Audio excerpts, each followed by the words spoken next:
besar kami boleh memiliki Yesus dan kami dipilih untuk ada bersama-sama dengan Tuhan Yesus.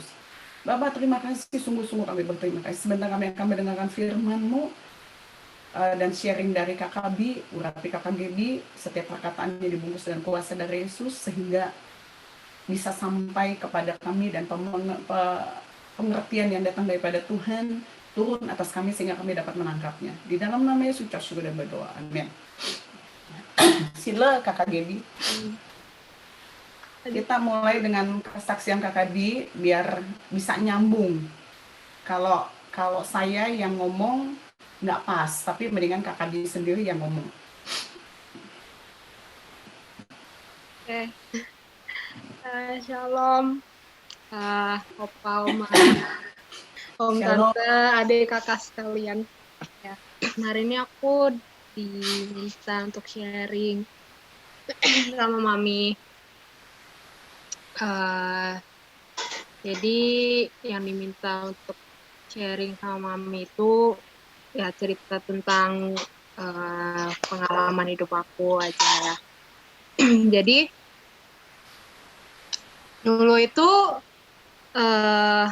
aku tuh sama Mami mungkin beberapa tante om di sini yang udah kenal lama ya nggak tahu juga ya tahu atau enggak, cuman dari dulu tuh aku sama Mami suka kayak selisih pendapat gitu, suka kayak selek aja gitu kan, kayak kok rasanya kayak Mami tuh gak pernah ngertiin aku sih gitu. Nah contohnya nih, dikasih contoh biar lebih paham. Contohnya, jadi dari dulu kan aku tuh suka nyanyi kan. Terus pas kecil tuh kalau ditanyain, Gaby cita-citanya apa gitu kan. Aku suka jawab, oh pengen jadi penyanyi gitu. Bener, serius pengen jadi penyanyi gitu. Gak tau lagi mau ada cita-cita apa gitu kan. Kan gak tau kan sekarang jadi talent scarpet gitu kan, gak tahu. Cuman apa, terus ada satu masa di mana tuh aku suka banget sama K-pop kan. Dulu tuh bener-bener pengen jadi artis K-pop gitu. Beneran kalau sekarang dipikir-pikir lucu banget sih dulu tuh. Jadi dulu tuh suka nari-nari nggak jelas gitu kan di rumah, sampai ada CCTV juga nggak tahu ada CCTV. Terus ternyata mami tuh dulu suka ngeliatin aku, katanya jadi lagi nari-nari gitu katanya kan. Terus pokoknya pengen banget lah jadi penyanyi kan, jadi artis gitu. Tapi ya dari dulu kayak mami selalu bilang kan, kamu itu diciptakan bukan ada di situ gitu kan, dunia entertain bukan diciptakan untuk ada di dunia entertainment gitu. Cuman aku kayak gimana ya, kayak nggak ngerti gitu, dan maksudnya pengen gitu. Nah itu kan contoh yang pertama. Nah contoh yang kedua, jadi ada satu kejadian di hidup aku gitu kan, yang sebenarnya jadi apa ya, bisa dibilang jadi turning point sih di dalam kehidupan aku itu. Jadi aku dulu 5 tahun yang lalu berarti ya kan pernah apa ya, pacaran kan, pacaran sama seorang yang kondisinya kan LDR gitu kan, long distance relationship. Terus habis itu kayak selama aku menjalin kayak hubungan sama orang ini tuh mami selalu bilang gitu kalau orang ini bukan orang ini yang jodoh aku gitu lah, bukan orang ini yang ditentuin Tuhan buat aku gitu. Tapi nggak pernah nggak pernah aku dengerin gitu kan, kayak aku selalu lihatnya oh orang ini baik gitu kan, orang ini sayang sama aku gitu kan, orang ini ya ganteng lah gitu kan, maksudnya rasanya disayang aja gitu kan. Cuman kayak jadi dibutakan gitu dengan hal-hal yang lainnya gitu, dari ada apa, dari warning-warning yang mami kasih gitu. Dan aku selalu pikir kayak mami ngerti apa sih gitu kan, kayak kan yang ngejalaninnya aku, yang pacaran sama orang ini kan aku gitu kan. Mami kan lihat dari luarnya doang gitu kan, tapi ternyata lihat dari dalam. Enggak. Tapi ternyata pada akhirnya ya akhirnya aku sendiri gitu yang harus menjalani gitu. Aku sendiri yang akhirnya kayak menjalani konsekuensinya itu gitu. Dan benar-benar sebenarnya hal ini jadi membuat aku kayak terbuka sih matanya gitu, kayak jadi apa ya, mungkin karena ya itu proses kan ya, proses yang harus aku jalanin gitu. Dan akhirnya oh iya ternyata apa yang Mami bilang itu benar ya gitu kan, warning yang Mami kasih itu oh ternyata apa namanya, bukan semata-mata karena Mami nggak suka sama orangnya gitu, atau misalnya atau suara aku nggak bagus karena aku pas-pasan jadi nggak boleh jadi idol gitu kan. Terus enggak, ternyata kalau dipikir-pikir sekarang lagi ternyata apa ada maksud yang baik gitu, yang lebih dari itu, lebih dari apa yang aku bisa pikirkan sebagai anak remaja atau anak yang ya masih umur awal early 20s gitu lah ya. Jadi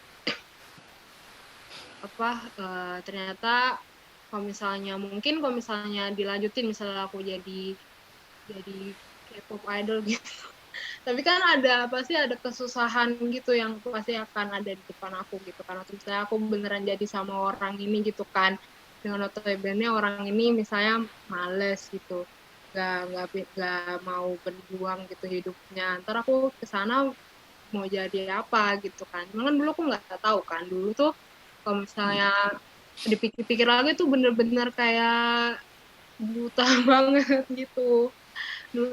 Sekarang tuh kalau misalnya suka nyeletuk gitu kan, ngomong sama teman-teman, dulu tuh gue buta banget ya sama si ini Cintayang gitu kan. Terus semua orang pada, oh, lu baru tahu ya gitu katanya, lu emang demi dia mau pindah segala macam, kan ternyata itu salah gitu kan. Cuman sekarang mungkin karena udah melewati, lalu udah maksudnya ada apa ya, mungkin agak sedikit lebih dewasa juga gitu, jadi lebih paham gitu. Cuman kalau menurut aku kadang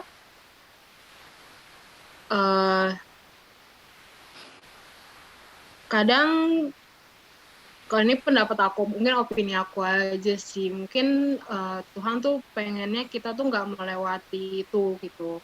Tuhan tuh nggak pengen kita merasa sakit, sedih, atau kecewa gitu. Asalkan aja kita mengerti gitu maksud dan kehendak Tuhan di dalam kehidupan kita dari awal gitu ya.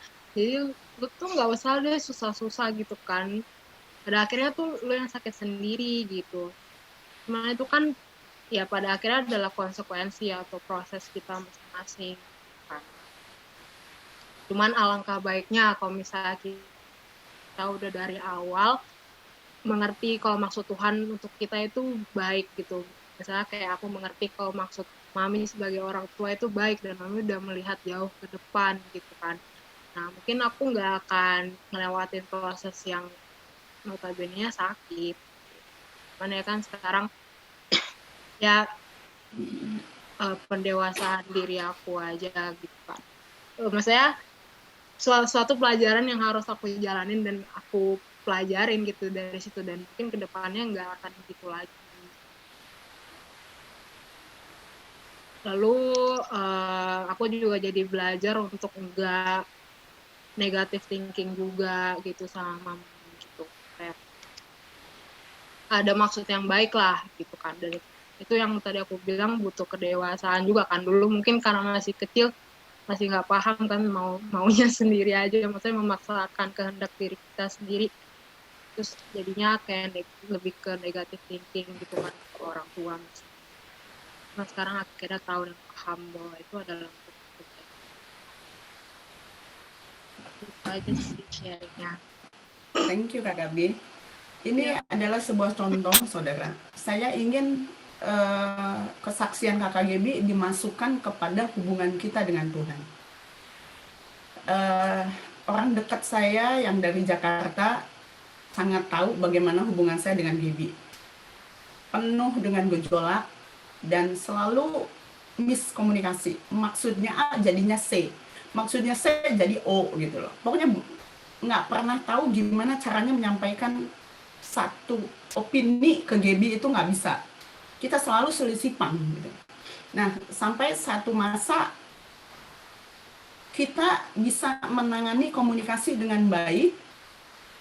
Saya menyampaikannya dengan cara yang berbeda dan Gaby menanggapi dengan cara yang berbeda. Kecurigaan dia, kesalahpahaman dia tentang saya, itu nggak tahu gimana ceritanya, saya juga nggak tahu. Itu bisa diubah gitu loh, sampai dia bisa melihat bahwa konsekuensi yang dia harus alami akibat keputusan dia, mungkin itu yang membuat dia dewasa atas kebodohan yang dia lakukan. Yang ingin saya garis bawahi ini seperti ini. Ketika anak-anak kita lagi kecil, kita kan masih udah anak-anak nih ya, kita sering kali teriakin anak, kita sering kali maksain anak, kita sering kali bawelin anak untuk hal kecil ya, untuk cuci tangan. Kalau mau makan mesti cuci tangan, pulang sekolah mesti cuci tangan, mesti ganti baju, atau nggak boleh main PS, mesti belajar. Anak-anak kecil kan nggak punya kesadaran untuk belajar kan. Dia mesti diomongin, diingetin, kadang-kadang malah perlu dimarahin. Bahkan saya seringkali mengambil satu solusi, pulang sekolah langsung les, pulang langsung tidur gitu. Kenapa? Karena di rumah mereka nggak bakal mau belajar tapi mesti orang tuanya tuh gitu loh, capek buat saya tuh capek, mendingan ngajarin gitu. Nah, itu adalah masa-masa sulit bagi orang tua ketika menghadapi anak-anak masih kecil, apalagi masuk kepada remaja. Usia remaja itu masa yang paling menyebalkan menurut saya ya, itu anak-anak. Karena anak-anak itu ngerasa, gue bener kok. Orang tua itu kuno, nggak ngerti. Dan idolanya tuh temen nomor 1 daripada kita. Kita bisa nomor 10. Teman nomor segalanya bagi anak-anak kita gitu. Nah, itu bikin kayaknya gitu tuh. Kayaknya capek banget. Dan remaja itu kan pengen segala macam, pengen dicoba. Nggak bisa dibilangin. Nah, kakak Gaby udah 25 tahun udah mulai ngerti. Oh, maksudnya mami tuh begini. Oh iya, apalagi ketika kami Zoom untuk tentang tebang pohon kehidupan, dia menyadari, oh maksud mami tuh gini, Jadi miskomunikasi, kecurigaan, negative thinking tentang orang tua itu hilang. Dan dia bisa bertumbuh dengan pengenalan yang benar tentang maminya itu seperti apa. Sayang bahwa saya sebagai orang tua ngebawelin dia, Kak, kalau punya kartu kredit harus dibayar, jangan itu bukan buat kepentingan saya. Waktu saya bilang, Jo belajar, Jo cuci tangan, Jo pakai baju, ganti baju dan lain sebagainya, itu bukan untuk kepentingan saya, itu untuk kepentingan Jordan, itu untuk kepentingan adek gitu. Kok saya bawelin, ayo makan sayur, kan anak-anak susah banget ya makan sayur ya, kita bawel, kita rewel, kita masakin gitu untuk mereka makan sayur. Itu bukan untuk saya loh, itu untuk mereka, untuk masa depan mereka, untuk kesehatan mereka ke depan gitu. Jadi orang tua berpikir segala sesuatu untuk kebaikan anak di masa depan. Jadi dikasih rule-nya. Oh, rule-nya tuh ini, rule-nya ini. Kalau kamu ikutin rule-nya ini, kamu aman deh. Kayak kakak Gaby tadi bilang, coba ya kalau aku dari kemarin ikutin mami, dengerin omongannya mami, ikutin rule-nya, mungkin nggak perlu ngalamin hal-hal yang sulit dalam kehidupan dia gitu. Coba sekarang kita balik kepada hubungan kita dengan Tuhan. Saudara tahu nggak? Kenapa saudara dan saya harus mentaati firman? Untuk Tuhankah? Ketaatan yang Allah minta kepada kita untuk Tuhankah? Coba tanya. Coba sambungin dengan kesaksiannya tadi Kakak Bi. Ketika Tuhan bilang begini, Linda, kamu harus mengalami kematian demi kematian. Jangan muter terus, jangan menghindar terus. Kemarin udah dibilangin 6 bulan ke depan kamu akan mengalami kematian demi kematian. Baru ngalamin 1, 2 udah lari lagi. Karena tarik napas dulu dong. Nggak bisa begitu. Kenapa? Karena Tuhan punya waktu. Itu buat Tuhan atau buat Linda? Buat Linda. Karena saudara, Alkitab itu menyatakan seperti ini. Warisan rohani yang sangat besar. Kehidupan kita itu nanti, bukan hari ini di sini, kehidupan kita yang sebenarnya itu di kekekalan. Nah, Tuhan itu sedang mempersiapkan saudara, mendisiplinkan saudara, melatih saudara untuk hidup di dalam kekekalan. Jadi Tuhan kasih aturan-aturan, Tuhan kasih firman-Nya untuk kita mengikuti firman-Nya agar kita tidak masuk kepada keputusan-keputusan yang salah. Akhirnya kita harus membayar konsekuensinya. Nangkep? Tuhan nggak mau saudara susah. Seluruh ketetapan-ketetapan Tuhan itu diberikan bukan untuk nyusahin saudara. Bukan. Biar Tuhan tuh kelihatan, otoritasnya saya kan. Saya hebat. Bukan. Seluruh firman diberikan itu untuk kepentingan saudara. Kenapa? Nanti di dalam kekekalan, kita tuh bukan asal hidup. Bukan. Firman Tuhan jelas-jelas mengatakan bahwa di dalam kekekalan ini kita akan memerintah bersama Tuhan. Kebayang nggak saudara, kalau saudara memerintah mungkin ada jabatan yang tinggi, dari tertinggi sampai terendah, saya yakin ada hierarki. Kalau saudara nggak dilatih untuk jadi pemimpin, untuk menduduki posisi-posisi yang memang seharusnya saudara ditentukan dari semula untuk menduduki posisi itu, gimana saudara bisa masuk ke dalam kekekalan dengan karakter saudara yang seperti hari ini? Sedangkan Petrus mengatakan, betapa salehnya kamu harus hidup seperti Kristus hidup. Contohnya itu adalah Kristus hidup. Kekristenan adalah kehidupan Kristus yang harus ada di dalam kehidupan kita. Itu bukan di sini doang, tapi kita harus melakukan. Jadi kekristenan itu bukan bagaimana saudara bekerja, makan, minum, belanja, menghidupi karir saudara. Bukan, itu sifatnya sementara. Ada sesuatu yang lebih besar di sana, di dalam kekekalan. Dan saudara harus bersiap-siap. Makanya Tuhan mengatakan kepada kita, kita harus mentaati firman. Seluruh firman itu jangan menjadi satu beban, satu ikatan, sesuatu yang sangat sulit menekan hidup kita. Bukan. Kita nggak boleh mencurigai Tuhan. Berapa banyak kita mencurigai Tuhan?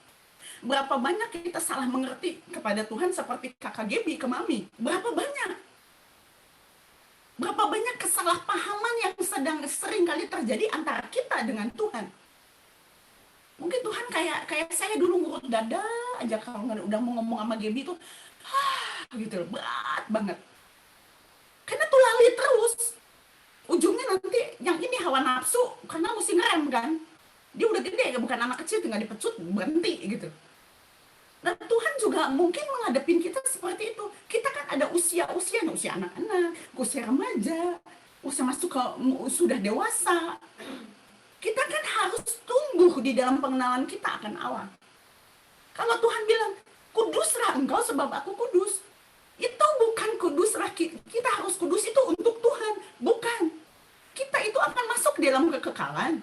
Allah meminta saudara kudus, karena saudara nggak bakal bisa masuk ke dalam kekekalan dan menduduki posisi di mana saudara seharusnya ada dan menerima mahkota dan upah di dalam kekekalan tanpa kekudusan. Makanya Tuhan bolak-balik bilang, kuduslah engkau sebab aku kudus. Saudara bisnis di luar itu jangan mengikuti aturan-aturan dunia. bisnislah dengan aturan-aturan surga. Sangat berbeda. Jangan ngasih suap, jangan makan suap. Kenapa? Kalau saudara nyuap orang itu yang akan mengontrol kita. Itu Amsal, pengkhotbah itu udah ngasih tahu semuanya ada di situ. Kenapa saudara harus hidup benar dalam tutur kata, perkataan, sikap kita, pikiran kita?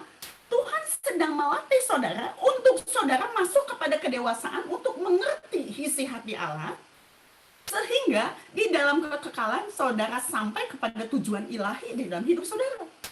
Hidupmu bukan hari ini. Jadi tolong ya, tolong saudara berpikir dewasa seperti kakak Gibi.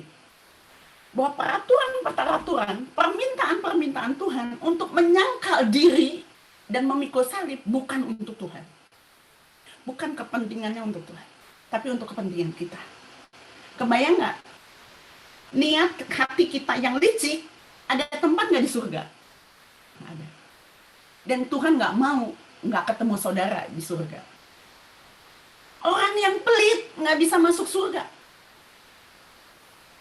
Makanya saudara diminta untuk bermurah hati, memberi, memikirkan orang lain, kaum marginal, orang yang dipenjara, orang yang sakit, para janda, para yatim. Pengkhotbah bilang begini, berikan 7 atau 8 bagian kepada mereka sebelum kesusahan itu datang. Kita udah diajarin dulu, saudara. Jadi kita disuruh berbagi, biar apa? Karena kekristenan tidak berfokus kepada diri kita. Kekristenan berfokus kepada orang lain. Buat siapa?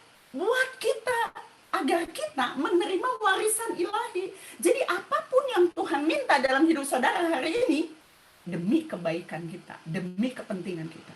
Mari lepaskan rasa curiga kita kepada Allah. Mari lepaskan miskomunikasi kita dengan Tuhan.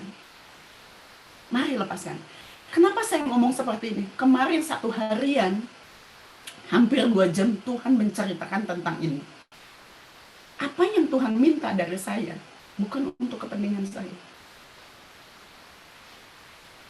Apa yang Allah minta, apapun yang Allah minta hari-hari ini kepada saya, bukan untuk kepentingan saya. Bukan untuk kepentingan Tuhan. Itu demi kepentingan saya. Pemulihan itu harus terjadi dalam hidup saudara dan hidup saya. Sehingga kita mendapat bagian penuh dari Tuhan. Pemulihan apa? Ada banyak hal yang harus dipulihkan. Berapa banyaknya kebodohan-kebodohan yang kita lakukan di masa lalu. Sehingga kita terlambat berjalan atau berlari menuju posisi yang seharusnya kita ada. Umpama di tahun 2020 Esther harusnya ada di lantai 4. Tapi Esther masih ada di lantai 2. Berarti kan saya lambat 2 lantai, bukan? Nah, Tuhan mau push saja untuk mencapai lantai 4. Tuhan minta ini, minta itu, minta ini, melakukan ini, lakukan itu. Saya rasa, Tuhan kok ngerampok ya? Tuhan yang udah ngasih, dulu saya nggak mau. Begitu suka, begitu mau, kok diambil ya? Rasanya, kok kalau Sunda bilang, pabalik letah ya Dodi. Dikasih, diambil lagi gitu loh. Lidahnya tuh dikeluarin, dibalikin lagi gitu. Kok nggak masuk akal? Kenapa bisa begini? Jadi Tuhan terangkan semuanya bahwa semua itu bukan untuk kepentingan Tuhan. Tuhan lagi push saya untuk mencapai target yang seharusnya saya udah ada di mana. Kenapa, saudara? Setiap orang di tempat ini memiliki judet. Katakan amin. Saudara memiliki batas waktu untuk hidup. Dan kehendak Allah, saudara dan saya menyelesaikan seluruh pertandingan sampai garis finish. Ada 2. Saudara menyelesaikan pertandingan tepat waktu, dan yang kedua, saudara mencapai garis finish. Kalau waktunya sudah habis, saudara sampai garis finish nggak?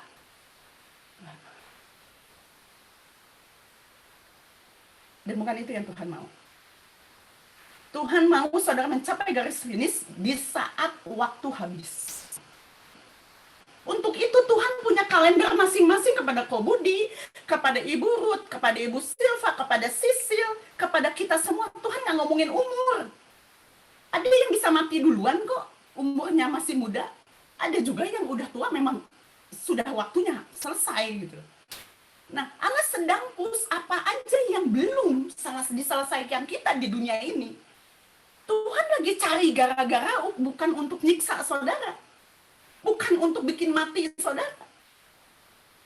Bukan untuk melukai saudara. Bukan, jangan salah pikir. Tuhan bilang, aku lakukan ini karena aku mencintai engkau. Untuk kepentinganmu, dan aku ingin melihat engkau mengakhiri pertandingan sampai garis finish. Dan aku ingin berkata kepadamu, sabarlah hambaku yang setia. Apa yang ingin saudara inginkan di dalam hidup ini? Kekayaan, kesuksesan, duit yang banyak. Saya nggak kepengen itu. Saya sebetulnya saudara, keberhasilan di dalam Kristus bukan berapa banyak duit tabungan saudara, bukan berapa banyak rumah saudara, bukan berapa banyak bisnis saudara, bukan berapa banyak anak saudara. Kalau zaman dulu kan anaknya lebih banyak, anak laki itu kan lebih hebat, bukan.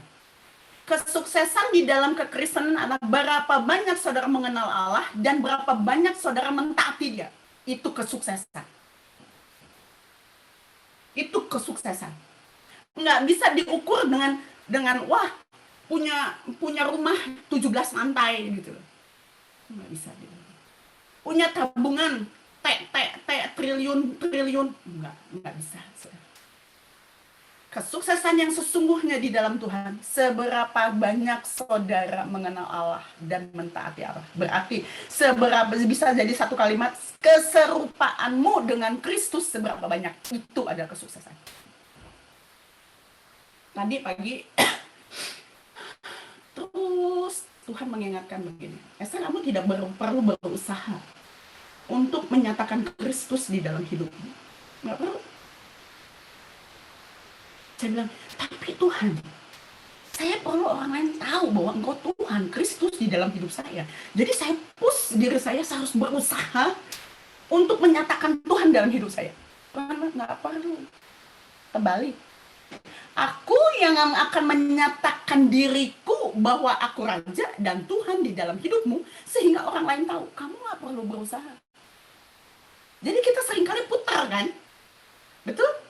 Kita seringkali muter. Kita berusaha sekuat tenaga biar semua orang tahu bahwa Yesus ada dalam hidup kita. Sementara Tuhan bilang, nggak usah. Yang penting gini aja, Tuhan bilang. Kamu melakukan bagianmu, yaitu apa? Taat. Begitu kita ada di dalam ketaatan, berarti kita ada di dalam kekudusan. Berarti kita ada di dalam hubungan yang baik dengan Tuhan. Saya sekarang sama kakak Gaby nggak pernah berantem. Betul kakak? Udah bertahun-tahun kita nggak pernah berantem. Dulu ngomong aja segen. Pasti ribut. Ngomong apa pasti tuh lalit. Jadi rasanya gerem gitu. Sekarang nggak pernah, saudara. Nah, bisa nggak kita menjalin dengan hubungan dengan Allah seperti itu? Tuhan bilang kamu nggak perlu berusaha. Tuhan bilang begini, Esther, keintiman itu bukan karena saya mengejar Kristus yang ada di luar sana, bukan.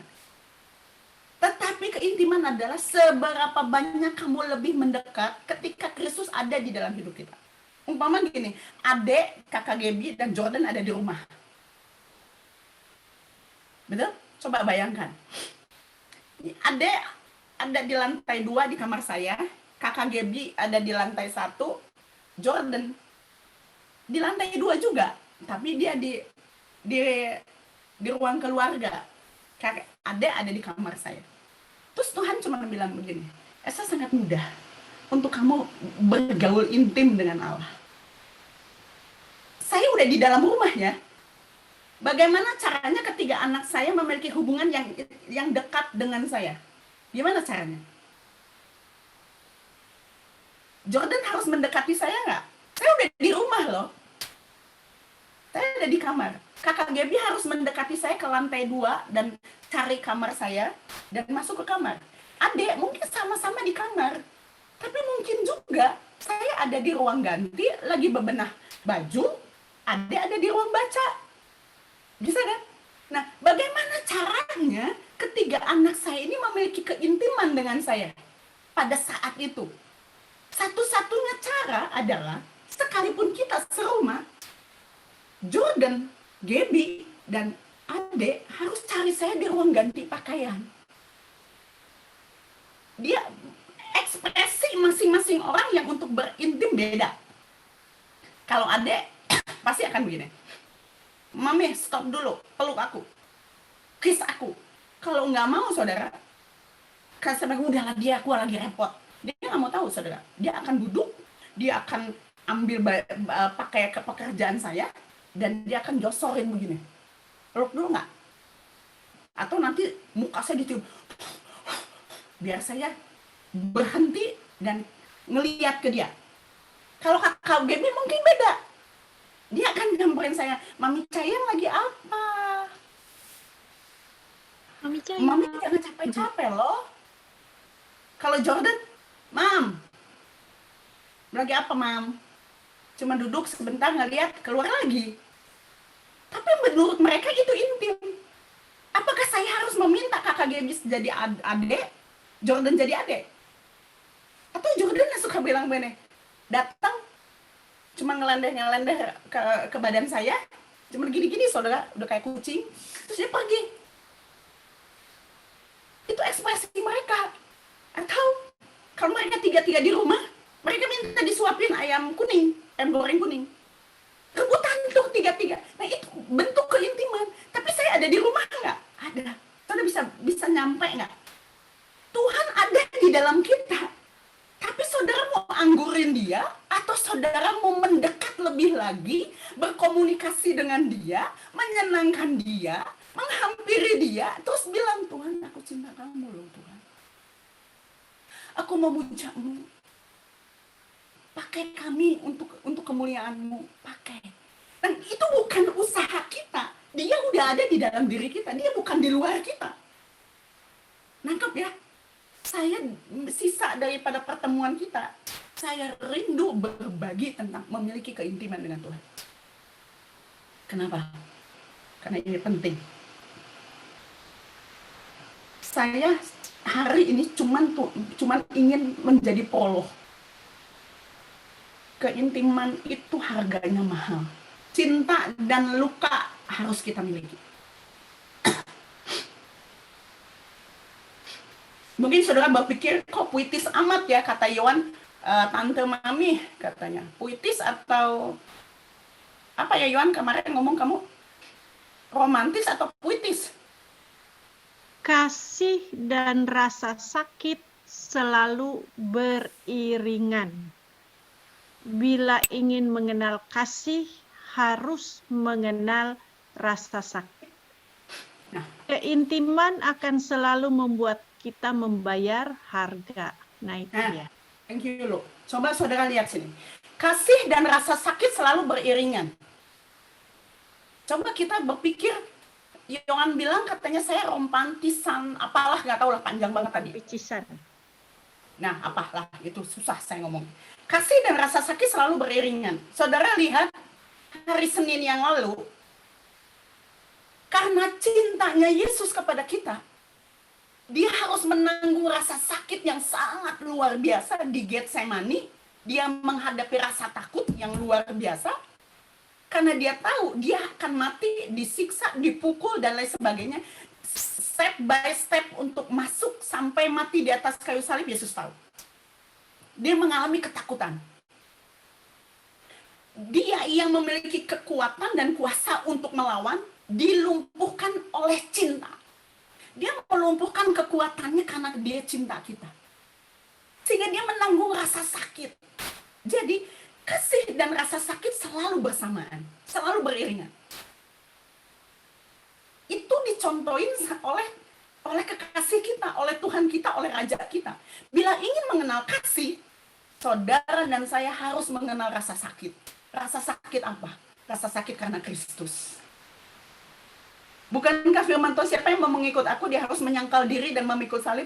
Apakah itu bukan rasa sakit? Jadi ketika saudara ingin mengenal kasih yang sebenarnya, saudara tidak bisa tidak untuk menerima rasa sakit gitu. Rasa sakit kehilangan. Kenapa kehilangan? Kita harus meninggalkan orang-orang yang kita kasihi. Orang-orang orang sahabat kita, teman kita yang tidak memiliki warna yang sama dengan kita. Ada banyak rasa sakit yang harus kita alami. Dikecewakan, dikhianati, disalah mengertikan. Kita harus tetap memilih Tuhan sebagai pusat hidup kita. Ada banyak tawaran-tawaran yang sangat besar, secara daging sangat menggiurkan. Tapi saya harus mempertahankan kemurnian. Itulah rasa sakit itu, saudara. Dan keintiman selalu memiliki harga yang mahal. Jadi keintiman itu seperti ini. Saya dengan Victor saya nggak kenal. Baru tahu di grup doa ini. Saya dengan Dodi mukanya aja dulu saya nggak tahu. Tapi hari ini karena dipertemukan di dalam doa. Tahu saudara? Kalau saudara ingin intim, ingin dekat dengan seseorang, saudara harus bayar harga nggak? Keintiman apa sih? Keintiman itu gini. Saya bisa ngelihat hati Linda dari dekat. Kebiasaan dia, cara hidup dia, cara ngomong dia, titik koma dia, cara dia kabur dari proses. Saya tahu. Bagaimana ngadepin Sisil, bagaimana ngadepin Cirata, bisa tahu itu karena keintiman. Tapi ada harga yang harus saya bayar. Nangkap saudara. Terus yang kedua, lu udah belum lu? Sebetulnya saudara, harga yang kita bayar terlalu murah. Sebetulnya. Dengan menyadari bahwa kita bisa, dengar baik-baik. Dengan menyadari bahwa Esther bisa bersandar kepada kasih Bapa. Nih sandar nih. Bersandar kepada kasih Bapa. Memberikan kebebasan kepada Esther dan keberanian untuk Esther untuk mengambil resiko apapun juga, serta melakukan apapun yang Bapak minta kepada Esther. Tadi bisa nangkep nggak? Dengan menyadari bahwa kita bisa bersandar kepada kasih Allah kita, Tuhan kita Yesus Kristus, memberikan kebebasan kepada Esther dan keberanian kepada Esther untuk mengambil resiko apapun juga, serta melakukan apa yang Bapak perintahkan. Maksudnya begini, saudara. Kalau kita mengenal kasih Bapa itu seperti apa, kita mengerti betapa dalamnya, bukan hanya di mulut ya. Coba saudara renungkan terus, pikirkan, kenapa Yesus bisa mau mati? Sekujur tubuhnya dari ujung rambut sampai ujung kaki penuh dengan luka. Dia membiarkan dirinya dilukai. Itu masalahnya. Dia punya kekuatan untuk melawan. Dia membiarkan dirinya untuk mati, dilukai, turun ke neraka yang harusnya kita ada di dalam neraka, dia turun ke neraka. Dan dia bangkit. Dasarnya cuma satu, alasannya cuma satu, karena cinta. Kebayang nggak? Dia nggak mengizinkan seluruh tubuhnya dari ujung rambut sampai ujung kaki, nggak ada yang tidak terluka. Nggak ada. Ya saya bilang, mukanya nggak dikenalin, nggak ada orang yang kepengenin dia, saking rusaknya, saudara. Dan dia dipermalukan sedemikian rupa, ditelanjangin dan disalib di atas kayu salib. Kebayang, saudara, dia jadi tontonan semua orang. Lakukan itu karena cinta. Kalau kita mengerti itu, saudara, kekhawatiran kita, ketakutan kita, kebingungan kita akan hilang. Ketika Tuhan bilang begini, Linda, kamu mau menyerahkan apapun yang kau cintai, apapun dan siapapun. Kalau saudara percaya kasih Allah, kita akan berani memberikannya. Karena apa yang diminta oleh Allah bukan untuk Tuhan. Emang Tuhan kurang duit? Emang Tuhan kurang manusia sampai minta manusia sama Linda? Betul? Enggak kan? Tujuan Allah apa? Hanya ingin Linda hanya melihat kepada Allah, mengutamakan Allah, memberikan waktu lebih banyak kepada Allah, dan mengutamakan Allah dalam seluruh hidupnya. Biar apa? Biar nanti di kekekalan Linda menduduki posisi yang sebenarnya di surga. Itu kehendaknya. Jadi ketika saudara mengetahui gambar besarnya Kristus, kasih Tuhan, saudara memiliki keberanian untuk membayar, mentaati apapun yang Tuhan minta. Dasarnya adalah renungkan dulu kasih Tuhan. Jadi kalau saudara bilang gini, ombus mau nggak ombus perusahaannya dilepaskan semuanya dan mengikuti Tuhan?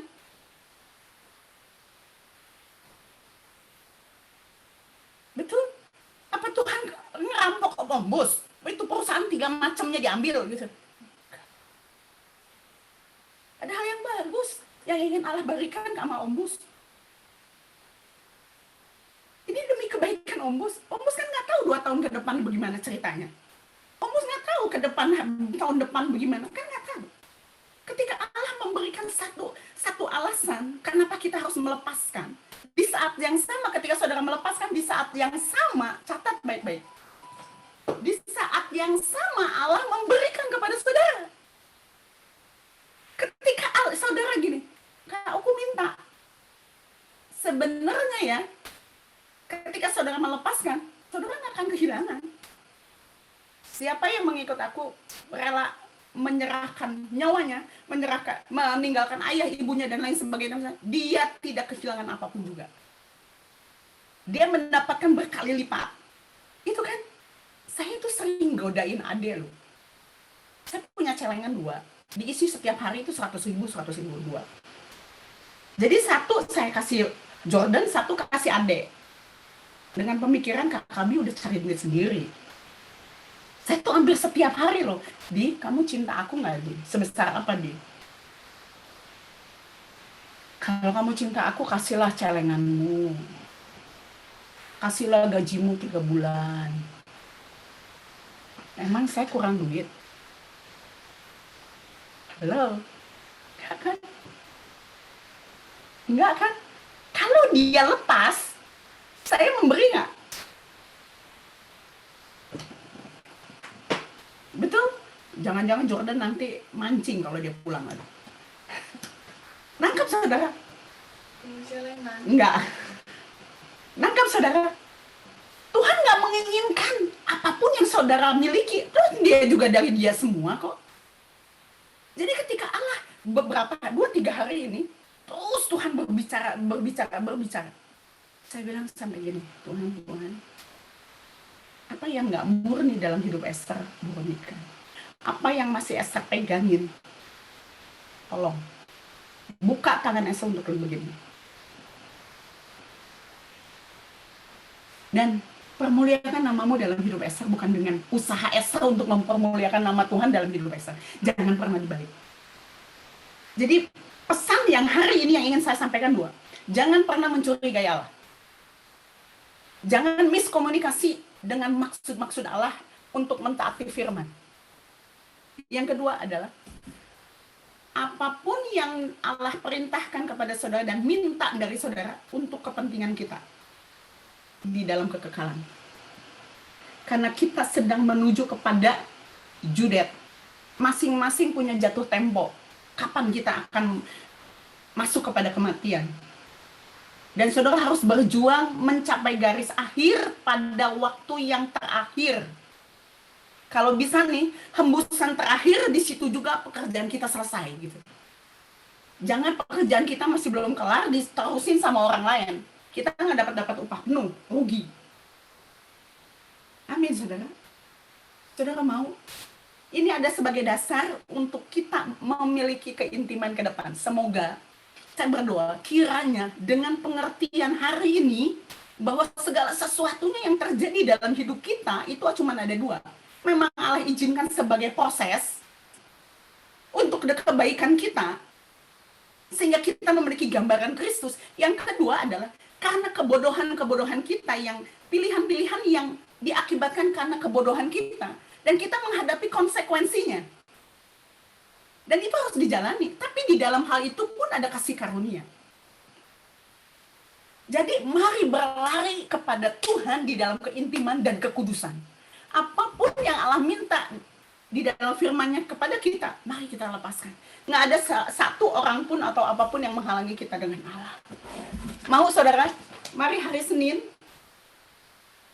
kita akan masuk kepada memiliki keintiman dengan Tuhan. Menurut saya sangat mudah. Seperti tadi, saya ada di rumah. Tergantung kepribadian daripada anak saya, tergantung dari Gaby, tergantung dari Jordan, tergantung dari Audrey. Bagaimana dia sesuai ekspresinya mendekati saya untuk memiliki keintiman, keakraban, kehangatan. Dan nanti akan saya kasih tahu, saudara, keuntungan dari keintiman itu apa.